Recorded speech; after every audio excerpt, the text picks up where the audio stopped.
Hey, Pepin. Going down to Southpark, gonna have myself time. Whoa, what you singing there? Southpark. Oh, is that the opening to Southpark by the brand Primus? Primus is a great band. Oh my god. They are very original, and that is one of the biggest metrics I use to decide. We need to talk about Southpark.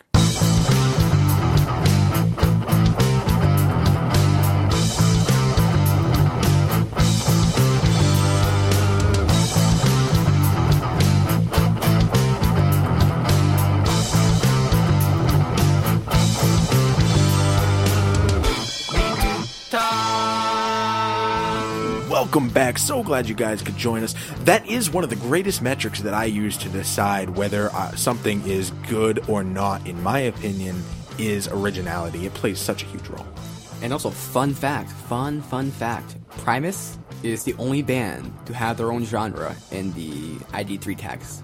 Whoa! What is it? What's their genre?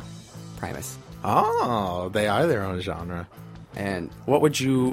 Let's say you had to give them a genre that wasn't their name. What genre would you put Primus under? Dysphoric rock. Dysphoric rock. That's genius. Yes, that pretty much perfectly describes them. You know, I'm actually pretty proud of myself for that one, I have to say. I would call them dissonance. Good dissonance. Good old dissonance. That's a great band name, right there. Good Dissonance. That's an awful band name. So, Steve, talking about Southpark, how did you come into the show? I don't remember. Really? You don't remember? No. I mean, because we watched it like constantly in college. Well, yeah, we watched the new episodes as they came out. I mean, and we laughed quite heavily at them. Yeah, well, I mean, for the most part. I remember some of the episodes we were like, yeah, that's pretty funny. Yeah. I mean, was that around when the Coon came out? Maybe. I remember watching the water park episode with P. That one is pretty ingenious. It really is. The pH level. There's pretty much no H. You know, that is something that alludes to like a topic in general where there's certain things that people do, which they'll say certain things people do where it's like, if you don't do that, it's crazy. What kind of monster would do that? Like, I guess putting the seat down on the toilet. There's households where they always do that. And if you leave it up, they'll be like, what the fuck are you doing, man? Why? What are you doing to this household? So you're talking about social normities that are unique? Like very personal normities that people think are universal. Oh, so social normities that people push on everybody else and expect everybody else to already follow. Yeah, like peeing in the shower. What's wrong with that?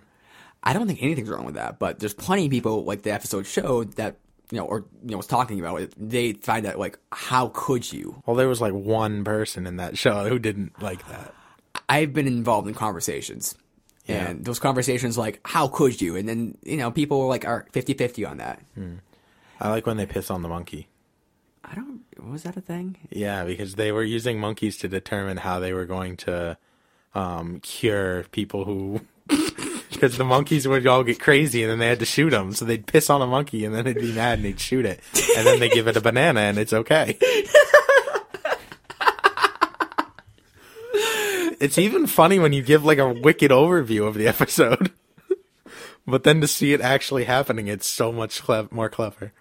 And there's one thing where I don't still believe it's true, and this is something that I've seen on the internet. I haven't seen it in real life. I'm tempted to look up videos because I don't believe people really do it. And apparently, when people like are wiping themselves after they take a shit, some people like will kind of stand up and wipe themselves. Mm-hmm. And I don't believe that's real. Why is that? Why? I don't know how that works. I'm sure there's a lot of styles.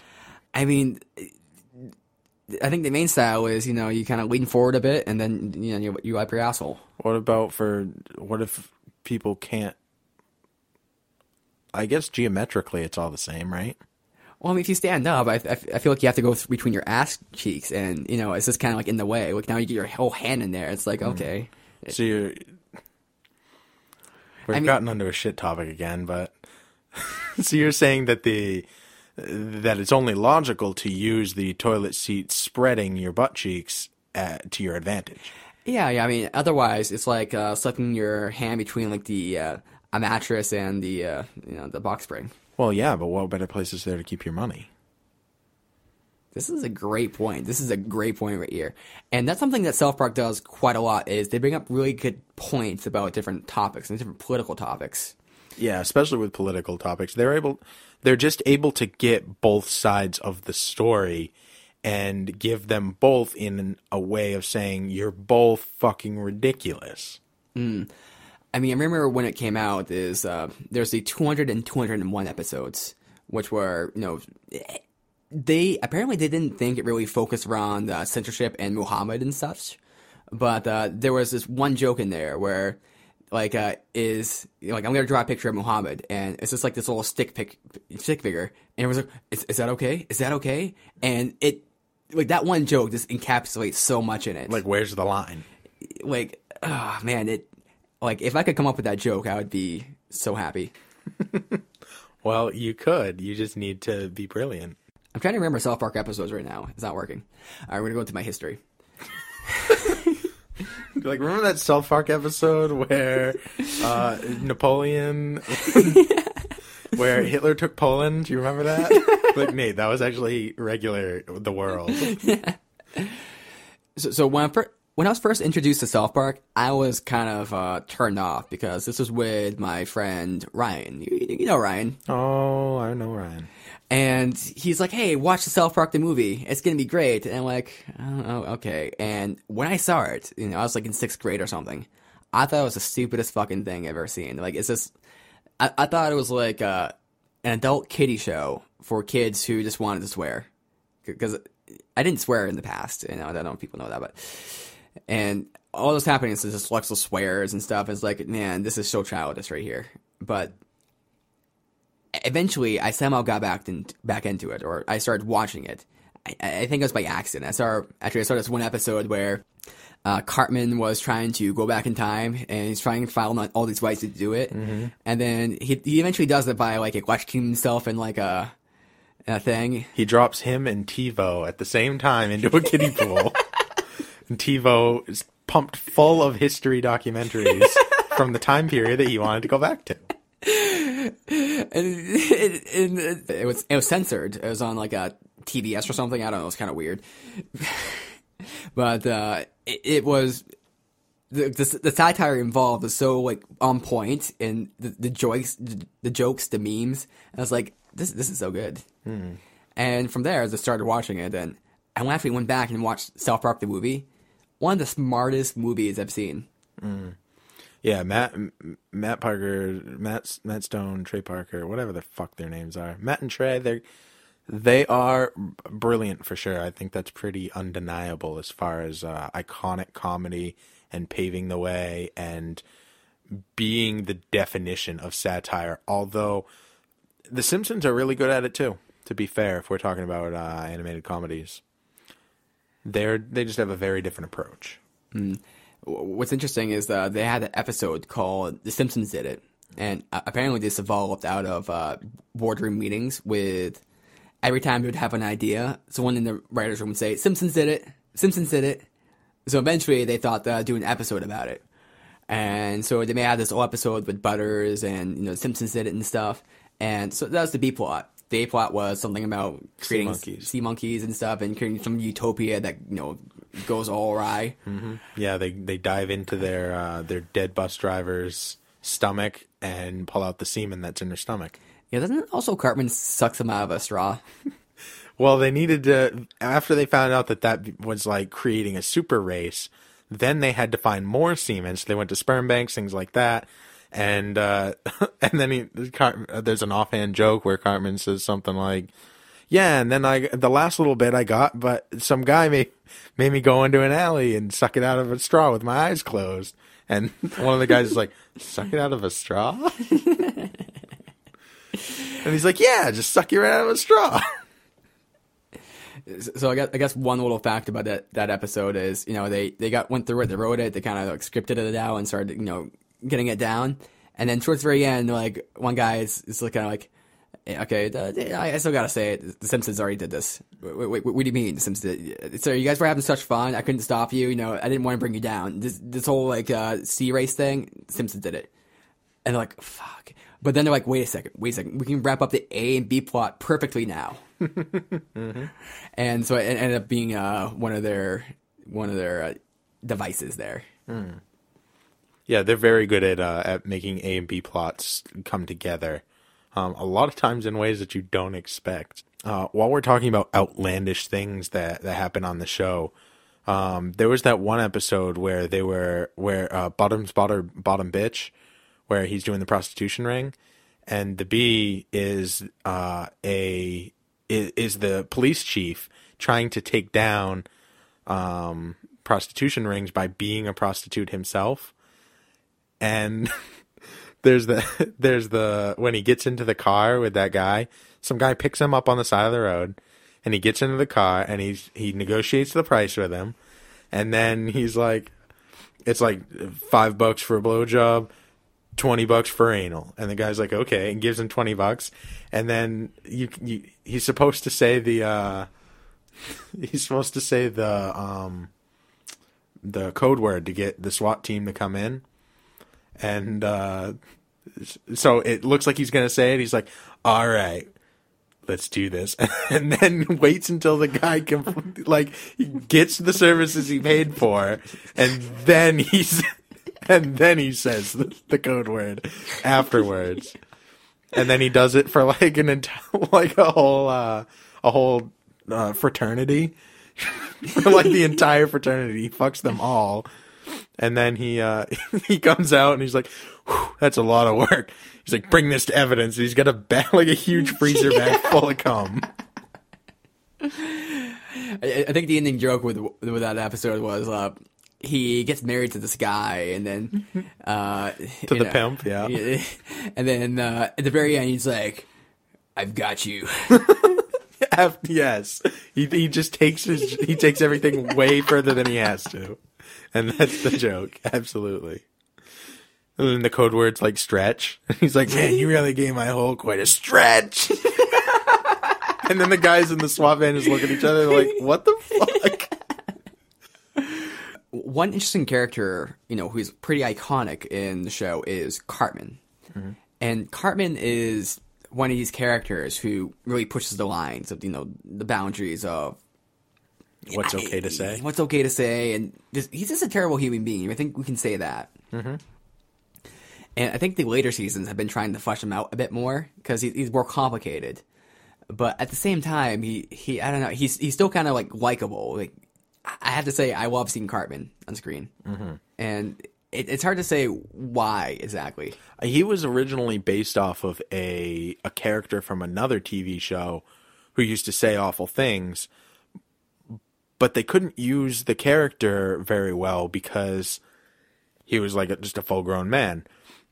So what they did was they said, what if we take the same character and we make him an 8-year-old boy? Then he can say whatever he wants, and it's okay. Mm-hmm. Yeah, it's kind of the innocence of childhood, and you're kind of hiding behind that. Exactly, and it's worked. They make Cartman do awful, awful things, and it's okay because he's an 8-year-old boy. Mm. I think that's actually a writing technique in general, and you'll see writers kind of going against this when there's things they don't agree with necessarily, because oftentimes it's characters in shows who are used to make kind of rude or racist jokes, and of course these jokes aren't like serious in a way. So I think in Family Guy there's Brian the dog, and Brian the dog doesn't like black people, and they use that kind of character flaw in Brian to make a lot of racist jokes. And from the context of the show, making those jokes is okay because the character in the show is racist himself. But if you were to make that joke yourself, or have one of these, writers making that joke, say with a standard character, that'd be seen as awful. If you had Peter making that joke, that would be awful. But you can actually create a context where the character is racist himself, and you make that believable. And they do a great job of sometimes having that be a negative consequence, and sometimes having it be a positive consequence of like Cartman being racist. I can think of one episode where I think it's the Snook episode, and the Cartman's racist against the Middle Eastern boy who comes in who moves to school, and that ends up being the starting point for diffusing a bomb in Hillary Clinton's snatch. So Cartman makes the point, if I wasn't racist, we never would have stopped this terrible thing from happening. So racism saved the day. And Kyle, like, can't deny that, but he can be like, that's not the point, but it is true at the same time. So it kind of added another layer to something that, like, obviously nobody likes the racism, but in this specific instance, it did lead to something good happening. And that brings up like a very kind of strange political issue, or just kind of a philosophical issue, where there might be, say, behaviors or attitudes which are bad but lead to good results. Mm-hmm. You know, and this is a great example. There might be someone who is, say, very against, say, Islamic people or Muslim people. Islam's ideology. So it might be people who are very against Muslim people and, very racist against them, or whatever the word would be. And they might act in a racist way, but, maybe every once in a while they happen to be right about this one person. They might happen to be a terrorist, and can be like, okay, I guess their racism was good this time. It's a really kind of weird issue to kind of delve into. Definitely flawed logic in and of itself. But it gives a depth that otherwise it's misleading. It's a misleading depth, definitely, to say like, oh, well, racism was good this one time. Like, it's not good as a rule. So I don't know. I just think that a lot of what they do is definitely really clever, to just shine different lights that you otherwise don't see. You can kind of make a narrative around anything, but I think the ultimate narrative to that kind of story is a broken clock is right, twice a day. Right. Good point. Very good analogy. I really liked the Funny Bot episode. I thought that one was really clever. I didn't think that was very funny. I thought it was a great take on comedy in general. Like, they're picking fun at themselves. And, like, the fact that they've won so many comedy awards, they're like, what's the point of a comedy award? Like, that's counterintuitive. Yeah, was it Comedy Central had a comedy award, and right. They got invited to, and they're like in an impossible position right there. Yeah. Actually, that was one of the main things of the episode, wasn't it? Absolutely. That's what ended up saving the day, was that logic. They're proposing a paradox to a machine would cause it to malfunction, and they made him an award for being the funniest. He said, if I accept the award, then that means I take myself seriously. If I take myself seriously, then that's not comedy. But I'm a comedian, so if I don't take it, then that means that and then it explodes. Right. And Steve, do you like fish sticks? Love them. Oh, really? What were you, a gay fish? That is the greatest joke ever written. And they brutally murder Carlos Mencia in that episode. Kanye West murders him with a baseball bat. He home run swings his head off. In the news today, Carlos Mencia was found dead in his apartment with his head ripped off and fish sticks shoved down his open neck hole. It's really kind of... I think that joke is kind of strange as far as Southpark goes, because Southpark, I think in a weird way, they're in the comedy business. They're not in the joke-making business. They don't really make jokes, but they make comedy. They make kind of funny situations or kind of smart points or kind of... They show absurdity. It's kind of like you can say something sad, but they show something sad. Or you can say something funny, but they show something funny. If that makes any sense. And I like that it's like it unites all races and genders. Like, it's like the ultimate joke. Where in real life, the ultimate joke is, where do cats go when they die? Purgatory. You can tell that joke in any language, and it still makes sense. It's still funny.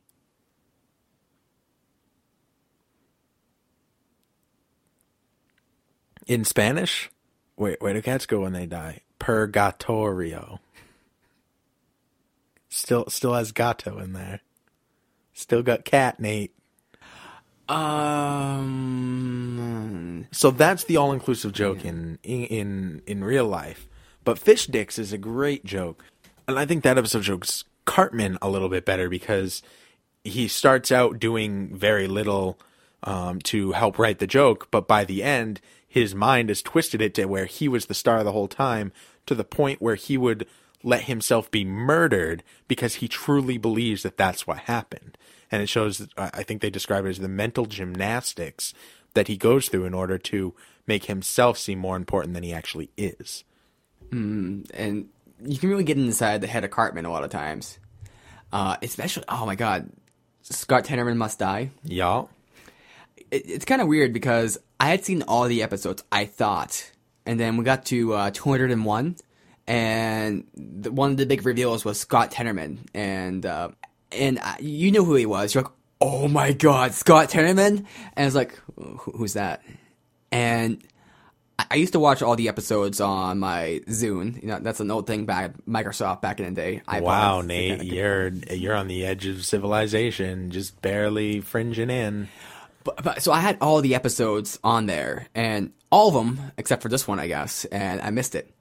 And so I went back and watched it, and I was kind of like, okay, this is all right, I guess. Okay, it's kind of interesting. And it's kind of sad. You really start empathizing with Cartman, or sympathizing with that one. And it's like, oh, Cartman's really getting picked on. You could really feel his kind of his sadness, his plight. And then the end comes, and you're happy for him, but at the same time you're like, what the fuck? Yeah, he's pretty overboard in that one. And is that the first one where he says, haha, charade you are? I think so. I don't know why I always remember that one thing, but just the Pink Floyd reference is amazing. I think they've said, I'll ride you out before as well. Oh, that makes sense. That sounds like a little bit more of a common thing to say. Like they could have accidentally written that, but they can't accidentally written haha charade you are. Like that's too outlandish to just say. Fun fact: Pink Floyd got their name because of South Park. South Park. It's definitely South Park.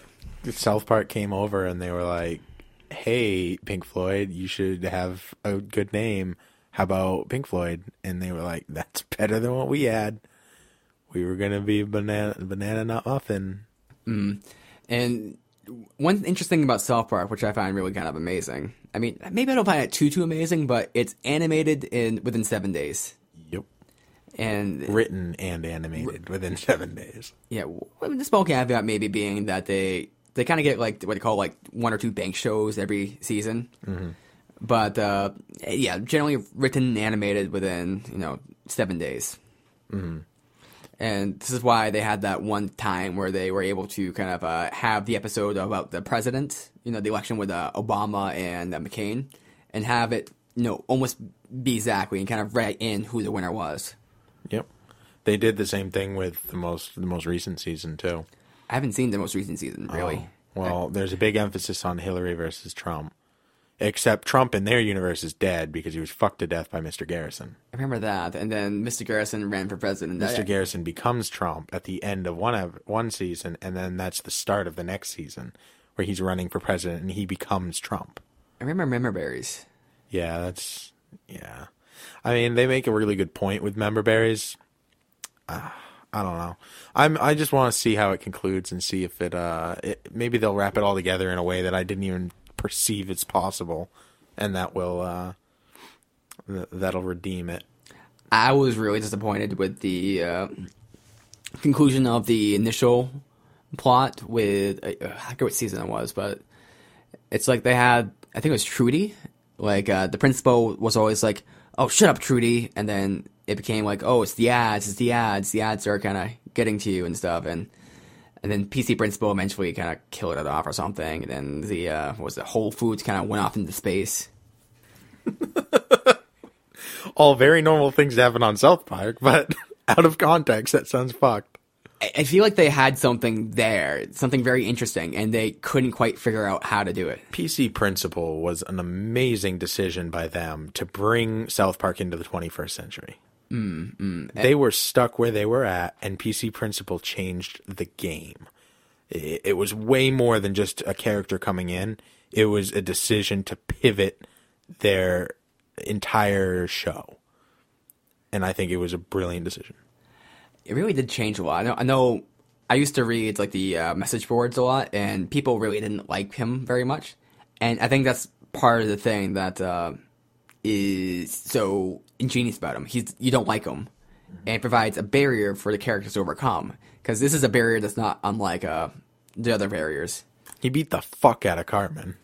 And that was great. Cartman's like, I'm trying to frame you with Butter's pee underwear. He's beating the fuck out of her. He's like, stop marginalizing people. Yeah. Oh, God. Something I found really weird, but really great about the new seasons is, I mean, South Park got very, very grand. Like, every episode was, like, about saving the world, doing this, doing that. Like, way, way too grand. And these new episodes, to a large part, they're much less grand, much less in scale, but they feel far, far more important, far, far more grand. Like, they're much more personal, but the implications that get brought up. I mean, it's just because they have, like, continuous plots now.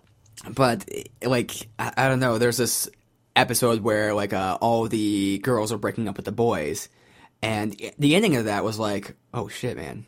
Oh shit. Gender war. Was the whole thing with Butters like dicks out or something like that? Mm-hmm. Dicks out. Stand up with your dicks out.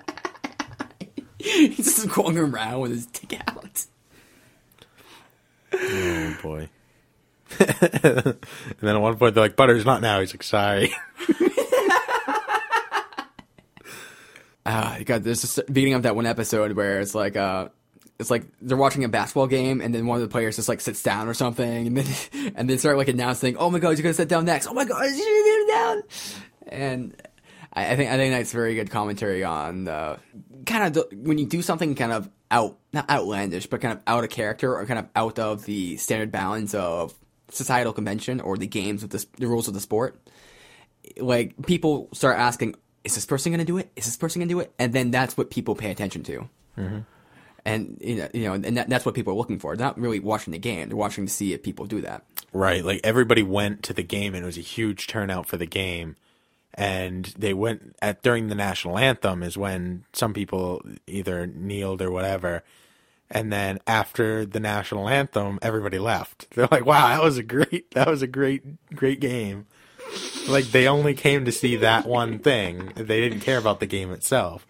And I think that exactly exemplifies what you're saying. Yeah, I've done stuff like that myself. Wait, which part of it? I mean, not with that, but I can't come up with an example. But I know there's been stuff I've just watched just to see this one little part, see if someone does something. Just go into a movie theater just so that you can listen to the opening theme for the movie theater and then walk out. Like, man, it's always good. I think also the conclusion to the episode. So for people who don't know, who was it? Hans Zimmer or something, or no, the guy who did Star Wars. They were trying to get him to rewrite the national anthem to solve this problem of people sitting down, this catastrophe.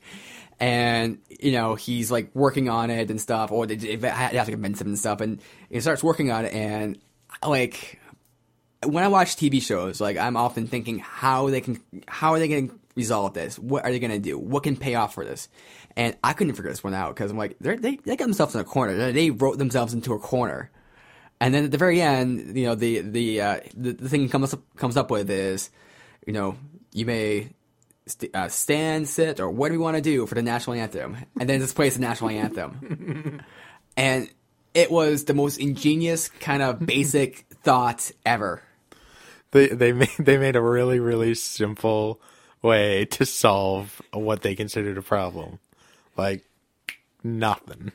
It was what I find so ingenious is they considered that whole part the rewriting of the national anthem. right? Pointing out one thing in the beginning. Just like an extra 3 words. Like, please rise, or sit, or kneel for the national anthem. And what's also great about that little plot device is, Mr. Garrison in that episode was trying to not win the election. He was trying to like really fuck himself. And so I forget what he planned on doing, but he wanted to be a rebel and not do something. I think it was either not sit down or not sit down or something like that. And then this whole new national anthem actually fucked him because it didn't matter what he did. No one's watching him anymore. That was his big plan, was to do something outlandish, but it ended up not mattering. J.J. Abrams saved the day. No, that's the director. Yeah. Was it J.J. Abrams? I thought that was the musician. I don't know. Composer. Whoever directed Star Wars is the one that they were going to have fix it. Because they're like, if he could save Star Wars, he can do anything. Maybe. I'm pretty sure. All right, fact checkers out there, do the work for us. Who is J.J. Abrams? What did he direct? And also, who is the musician composer who does that thing with Star Wars? J.J. Binks? J.J. They had a great take on Jar Jar Binks. Yep, they did with the what are they called? Yeah, they were obnoxious. Oh my god, the episode where they was it George Lucas and the other guy Spielberg like fuck Indiana Jones to death in 3 different rape scenes taken from 3 different movies. Like, that's the China problem one. I mean, to do that like is so like, because that was the A plot, and the B or the B, and the other plot was Cartman worried that Asians were taking over, and him and Butters dressing in like really offensive outfits, trying to find out what the problem was. And then Butters shot everybody in the dick. And then the cops were outside, and they were going to take him down, and Cartman just walks out. He's like, if you're going to shoot people in the dick, I will not be a part of this. Take me away, boys. And that's when they're like, they got him. And then everybody on the police force cries. So Cartman doesn't get in any trouble.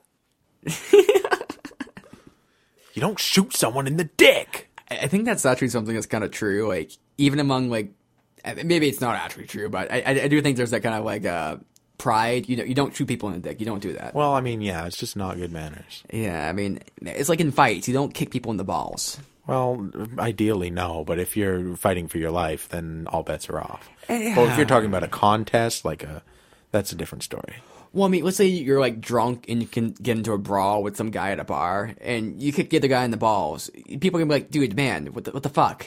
If you were trying to kill me, Nathan, I would not feel any shame going for your balls. Okay, let's say it was just, like, a drunken fight, though. Like, if this is just a friendly scrap or a difference of opinions, no, I mean, that's not socially acceptable to go for the balls. But in a fight, a win is a win, and that's the bottom line. Because Stone Cold said so. Stone Cold said so. You got it. What's that thing that Southpark does? I'm trying to remember. Like today I think I've learned something. Like how they always wrap up the story. See, I've learned something today. It's not about whether you win or lose. It's about how funny you are. And Southpark is pretty funny. 10 out of 10 in my heart. I learned that by watching it.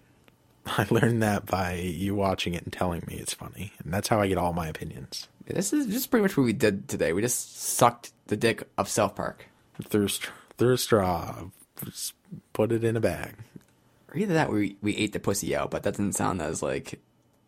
I don't know why, but, you know, like, eating a pussy out doesn't sound as appetizing as sucking a dick. Well, maybe that's a personal thing, Nate. You know, well, it's like, you know, I ate the pussy out of Southpark. That doesn't sound right. You munched its box. That's good. We munched the box of Southpark. You just gotta go a little less literal. Yeah. That's true. Well, I think this is something we need to talk about. Oh, that was a good outro. Did you love the episode? Well, give us a rating on iTunes. Also, we're on Twitter at WNTT1 and Facebook We Need to Talk Show. Also, give our friends a rating. What's the Finish? Great podcast about wrestling. And also, Shot of History about history and drinking. And until next time.